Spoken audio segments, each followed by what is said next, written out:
अस्सलाम वालेकुम, welcome back to my channel. I hope आप सब ठीक होंगे। मैं भी अल्हम्दुलिल्लाह ठीक हूँ। हमारे जर्मनी वापस जाने में बस 1-2 दिन ही रह गए हैं और हमारा बस एक ही प्लान था कि हम लोगों ने एक फ़ैमिली डिनर करना है। लास्ट ईयर भी ऐसा था कि हम लोग फ़्लाइट से 1 दिन पहले बाहर डिनर करने गए थे, तो इस बार भी हमने यही प्लान किया था। इसके अलावा बस पैकिंग चल रही थी, लेकिन लड़कों का एक प्लान बना हुआ था कि उन्होंने एक दिन आउटिंग पे जाना है।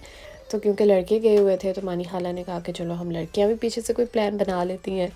आई थिंक अराउंड 5 o'clock थे, हम लोग अभी बैठे ही थे, कुछ खाने लगे थे, मामा ने भिंडी बनाई थी। तो उसी वक्त मानी खाला की कॉल आई कि नहीं, हम लोग बाहर से कुछ खाएंगे, तो अभी बस थोड़ा बहुत जो है वो खा लें और बाकी जो है हम लोग राजधानी पे जाएंगे। तो इस रेस्टोरेंट का मैंने सुना तो काफ़ी ज़्यादा था, पर मैं अभी तक गई नहीं थी वहाँ पे। वैसे भी लड़के जो हैं वो अपनी वीडियोस फ़ोटोज़ वगैरह शेयर कर रहे थे, तो उस वक्त देख के दिल कर रहा था कि हम भी कहीं बाहर निकलें, हम भी आउटिंग पे जाएं। तो इस वजह से सही टाइम पे अच्छा फ़ैसला कर लिया। बल्कि कॉल भी बहुत सही टाइम पे आई थी, क्योंकि अभी हमने खाना स्टार्ट नहीं किया था। अगर खाना खा लेते फिर तो ये प्लान कैंसिल हो जाना था।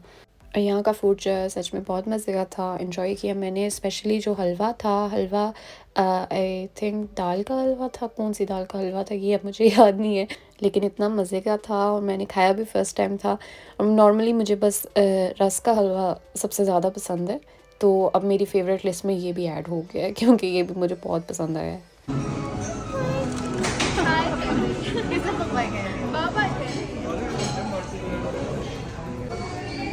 यहाँ पे मेरे आउटफिट के साथ मैचिंग चाय भी आ गई और चाय भी बहुत मज़े की थी।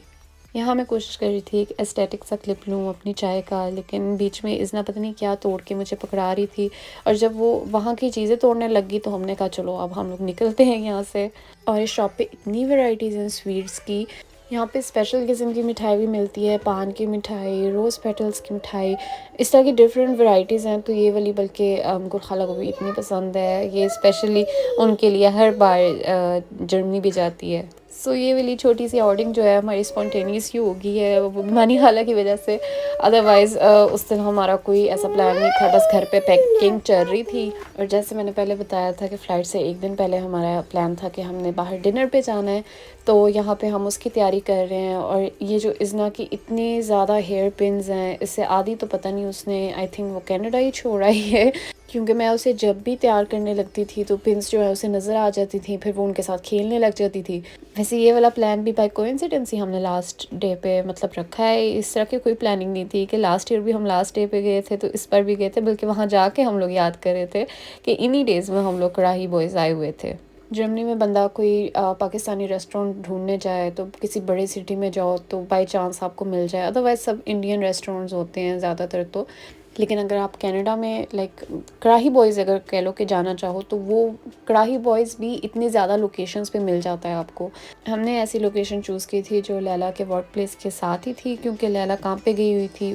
उसका पहले हम लोगों ने वेट करना था, तो पहले तो हम वेट करते रहे, फिर हमने सोचा अब इतना टाइम हो गया तो एटलीस्ट हम लोग ऑर्डर जो है वो मतलब पहले कुछ डिसाइड तो कर लें। जब डिसाइड भी हो गया उसके बाद भी हमने वेट किया, फिर हमने कहा चलो हम ऑर्डर प्लेस कर लेते हैं, क्योंकि बहुत भूख लगी थी और ऊपर से ऑर्डर बनाने में भी तो टाइम लग जाना था। तो इस वजह से फिर हम लोगों ने ऑर्डर प्लेस कर दिया और उसके थोड़ी देर बाद ही लैला भी एंटर हो गई।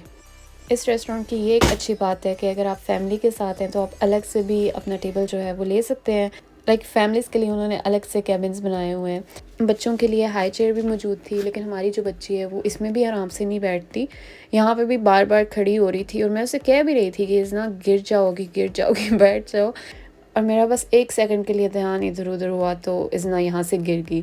लेकिन एक फ़नी बात ये है कि लास्ट ईयर सेम जगह पे इज़ना अपनी सीट में बैठी थी और सीट जो है वो चेयर पे पड़ी थी, और उस दिन भी पता नहीं क्या आगे-पीछे हो रही थी सीट में, वो आराम से बैठ नहीं थी रही। तो सीट के साथ ही वो नीचे गिर गई। तो अब तो बल्कि हँसी आती है, लेकिन उस मोमेंट में ऑब्वियसली इतनी ज़्यादा फिर टेंशन होती है कि वो बच्चे को चोट तो नहीं लगी, लेकिन शुक्र है दोनों बार जो है वो बचत होगी और चोट वगैरह कोई नहीं लगी। बस वो जो गिरते वक्त उससे थोड़ा सा ऑब्वियसली बच्चा डर जाता है, तो इस वजह से वो रोने लगी थी। फिर शुक्र है लेकिन खाना आ गया और इसना भी खाने में बिज़ी होगी और हम लोगों ने भी सही से खाया, इतना मज़ा आया। उस दिन तो इतनी भूख लगी हुई थी क्योंकि हम लोगों ने आई गेस लंच स्किप कर दिया था। ब्रेकफ़ास्ट आई गेस हमने थोड़ा लेट और थोड़ा हैवी कर लिया था, और उसके बाद फिर हमने कहा कि लंच जो है वो उससे बस भूख हमारी ख़राब होगी। तो इस वजह से फिर कढ़ाई बस पे हमने बहुत इन्जॉय किया। वापसी पे फिर मैंने एक लास्ट टाइम जो है इस ट्रिप में अपनी फ़ेवरेट आइसक्रीम खाई। पैकिंग कंप्लीट हो गई, अगले दिन हमने जाना था, लेकिन उस दिन फिर क्या हुआ।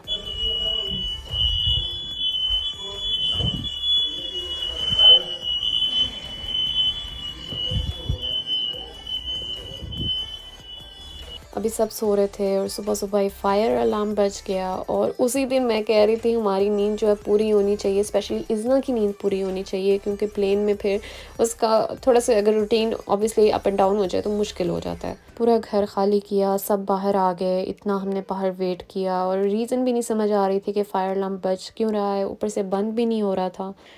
इज़्ना की नींद तो डिस्टर्ब हुई थी, लेकिन वो उसी वक़्त कहती कि मुझे प्लेग्राउंड लेके जाओ, उससे हम प्लेग्राउंड ले गए। फिर हम वापस आए, स्टिल फायर अलार्म जो है बज रहा था। काफ़ी टाइम के बाद फिर पता नहीं किस तरह से वो फायर अलार्म बंद किया, फिर हम लोग सोने चले गए। हमारी फ़्लाइट जो है वो शाम में थी, तो लंच पे फिर मानी खाला विद फैमिली हमारी तरफ ही आ गए। लंच किया, सामान वगैरह गाड़ी में रखा, उसके बाद फिर एयरपोर्ट के लिए निकल गए। इज़्ना को इस बार जो है वो प्लेन से गिफ्ट मिला था, एक एक्टिविटी बैग। मुझे याद है जब हम लोग छोटे थे और हम लोग प्लेन में सफ़र करते थे तो हमें कोई ना कोई गिफ्ट जो है वो ज़रूर मिलता था, लेकिन इस बार हमने इतनी ट्रैवलिंग की इज़्ना के साथ भी, लेकिन अब ये बहुत कम कर दिया है इन्होंने कि ये कोई गिफ्ट वगैरह दें। लास्ट टाइम भी जब कनाडा से वापस जा रहे थे तब इज़्ना को एक छोटा सा लुफ्टहांसा का प्लेन मिला था। शुरू-शुरू में मुझे इस बात का आइडिया नहीं था, लेकिन अब एक्सपीरियंस हो गया तो इस वजह से मैं इज़्ना की कुछ ना कुछ एक्टिविटीज़ वैसे ही साथ रखती हूँ, उसके टॉयज़ साथ रखती हूँ। लेकिन ऑब्वियसली ईज़ी हो जाता है, वैसे ही बंदे के पास इतना सामान होता है, तो अगर प्लेन से ही कुछ ना कुछ मिल जाए तो बहुत ईज़ी हो जाता है। ये इज़्ना का kopfhörer, बच्चों वाले। Ja, इसमें क्या है? चप्पू, ये बुक है। ये तो इज़्ना तो दिक्कत ही नहीं सकती, ये तो बड़े बच्चों के हैं और ये पेंसिल्स हैं। जब हमने चीज़ें देख ली, सामने खा के ये रख, तो अब छुपा के, अगर इतना ज़्यादा तंग करेगी तो उस वक़्त निकाल के देना। तो ऐसे ही हम लोगों ने किया, हमने वापस रख दी और एक-एक चीज़ जो है वो निकाल के फिर इज़्ना को अंदर से दी थी, जब भी उसका थोड़ा होने लगा था, बोर होने लगी थी, मूड ऑफ होने वाला था। लेकिन शुक्र है फिर, क्योंकि वैसे ही रात का भी टाइम था तो इस वजह से इज़्ना भी कुछ देर बाद सो गई थी।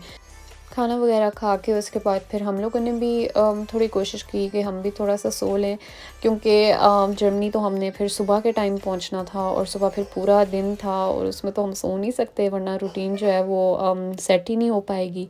सो ये था कनाडा से मेरा लास्ट व्लॉग। आई होप आपको अच्छा लगा हो। अगर पसंद आया तो लाइक एंड शेयर ज़रूर करें, और अगर आप मेरे चैनल पे नए हैं तो सब्सक्राइब करना भी ना भूलें और बेल आइकन भी ज़रूर प्रेस करें। इस तरह से आगे आने वाली वीडियोस भी आपको शो होती रहेंगी। Thank you for watching. Allah Hafiz.